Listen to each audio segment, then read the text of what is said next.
And you will go away with a huge toolkit. If you are new in the game, it'll probably blow a few circuits. There was a lot of information covered. But, I think what's really awesome about it is that if you've been in the game for a while, you're out there marketing or facilitating or running events already, you can really just polish it. There's something definitely there for everyone.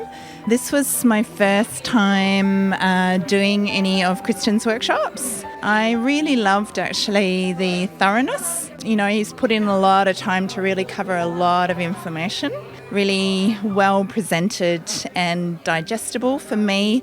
He's not someone who was maybe born with privilege, and he does appeal to any person that if you work hard and you're consistent and you're dedicated and you come from heart and you just keep showing up, that you can create anything.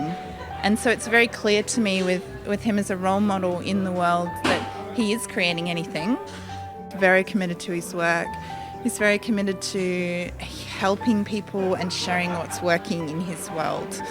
I guess I was attracted because I have done business trainings. Some of them have been really aligned. Some of them in very different value systems. So I made the commitment to myself I would only ever do business training from someone who comes from a very similar value set.